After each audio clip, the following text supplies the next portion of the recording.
Good morning বন্ধুরা, সবাই কেমন আছে জানিও। সুচিত্রার মা বাবার সংসারে সবাইকে অনেক ভালোবাসা, অনেক স্বাগত জানিয়ে শুরু করছি আজকের ভিডিওটা। তো দেখো সকাল সকাল আমি কি রান্না করেছি। এখানে ঘ্যাট, আর এই যে মূলোর ঘন্ট, আর এখানে হচ্ছে তোমার লাল শাক ভাজা, আর এখানে চাটনি। তো মাস চলে যাচ্ছে আর মূলো খাওয়া যাবে না, সেই জন্য মূলোর ঘন্ট রান্না করলাম।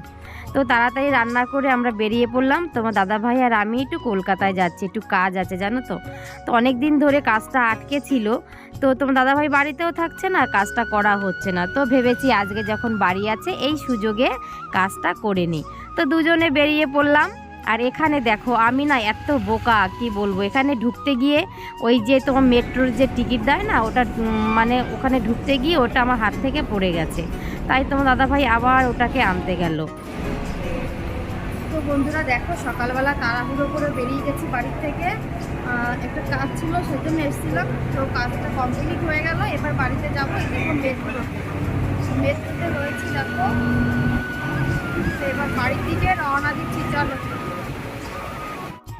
দেখো আমাকে ফেলে রেখে চলে যাচ্ছে তোমার দাদাভাই, আগে আগে চলে যাচ্ছে, বলছে তাড়াতাড়ি হাঁটো। কিন্তু আমি না সিঁড়ি ভাঙতে পারি না একদম, জানো সিঁড়িতে উঠে আমার খুব পায়ে যন্ত্রণা হচ্ছে। সেজন্য আমি পেছনে হাঁটছি, তোমার দাদাভাই আগে আগে হেঁটে যাচ্ছে, বলছে ট্রেন ঢুকে গেছে, তাও আমি পেছনে হেঁটে যাচ্ছি। তো দেখো এখানে দাঁড়িয়ে রয়েছে, আমিও দাঁড়িয়ে আছি, সিট পাইনি জানো তো। তা কী করবো, দাঁড়িয়ে দাঁড়িয়ে ভিডিওটা করে নিলাম।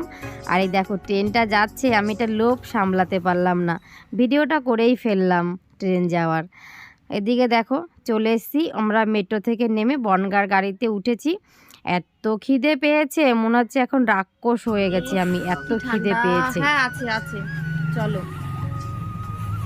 তো দেখো কলকাতা থেকে চলে এসেছি দোকানে, এবার যাব আমার ছেলের জন্য মোবাইল আনতে। তো চলো মোবাইলের দোকানে। এখন 9টা বাজে, কিন্তু দোকান বন্ধ, এমনিতে দোকান বন্ধ করে দেব, তারপরে আরও মোবাইল আনতে যাব, সেজন্য বন্ধ করে দেবো, চলো। তো চলে এসেছি মোবাইলের দোকানে। তো মোবাইলটা পুরো কমপ্লিট হয়ে গেছে একদম। মোবাইলটা না আমার হাত থেকে পড়েই ভেঙে গেছিলো। রুমাদির বাড়ি একদিন ঢুকতে গেছিলাম, গেটে তালা দেবো, তখন তালা দেওয়ার সময় আমার হাত থেকে পড়ে ভেঙে গেছিলো। যাই হোক মোবাইলটা আবার নতুন হয়ে গেল, কেউ বলবে এটা পুরনো মোবাইল, একদম চাকাচাক করে দিয়েছে। তো আমার ছেলে তো খুবই আনন্দ হবে, কিন্তু না ওকে আগে বলবো না জানো তো। এ বাবু, এই দেখ তোর জন্য একটা সারপ্রাইজ এনেছি। এই দেখ তোর জন্য নতুন মোবাইল কিনে এনেছি। তোর তোর জন্য নিয়ে আসলাম, তুই চালাবি, তোর জন্য নিয়ে আসলাম। হ্যাঁ হ্যাঁ,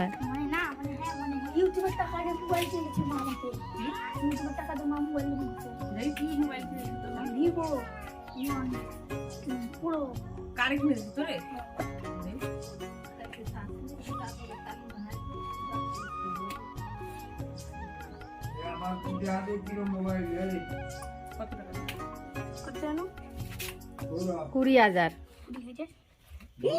20,000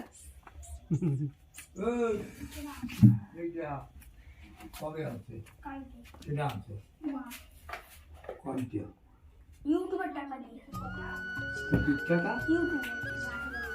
ইউটিউব মানে কি যেটা করে ভিডিও করে। আবার কোথায় যাচ্ছিস? রিঙ্কিরে দেখাবি?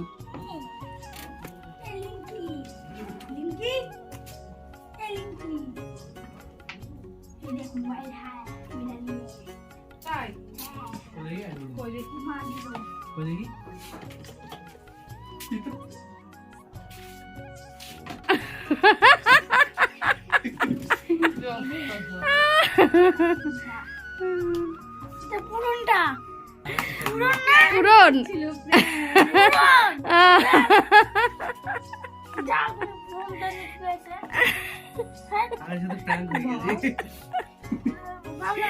সেই মোবাইল দোকানে সারতে দেওয়া ছিল না, তাই নিয়ে এসেছি কালকে। বন্ধুরা রাতে যখন আমি মোবাইলটা ঠিক করে নিয়ে এসেছি তখন আমার ছেলে ঘুমাচ্ছিল।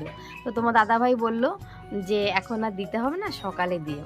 তো সকালে যখন আমি মোবাইলটা ওর হাতে দিলাম তখনও এত আনন্দ পেয়েছে, এত আনন্দ পেয়েছে, কি বলবো, ও ভেবেছে সত্যি সত্যি ইউটিউবের টাকায় মনে হয় মোবাইলটা কিনেছি, কিন্তু ও তো জানে না এখনো মনিটাইজই হয়নি, কি করে আমি ইউটিউবের টাকায় কিনবো। তো যদি সত্যি সত্যি কোনোদিন আমি এই ইউটিউব প্ল্যাটফর্মে দাঁড়াতে পারি তোমাদের ভালোবাসায় যদি কোনোদিন সত্যি সত্যি ইউটিউব প্ল্যাটফর্মে দাঁড়াতে পারি, সেদিন অবশ্যই একটা মোবাইল কিনে ইউটিউবের টাকাতেই একটা মোবাইল কিনে আমার ছেলেকে দেব। সেদিনও আরও অনেক অনেক খুশি হবে, সেই সঙ্গে তোমরাও খুশি হবে জানি, আমিও খুশি হব। তো সেদিন এই ভালোবাসাটা আমার আরও ডবল হয়ে যাবে, এই ভালোবাসাটা সেদিন ডবল হয়ে যাবে। আমি এটা বিশ্বাস করি, আমি মানি একদিন না একদিন ঠিক আমি ইউটিউব প্ল্যাটফর্মে দাঁড়াবো।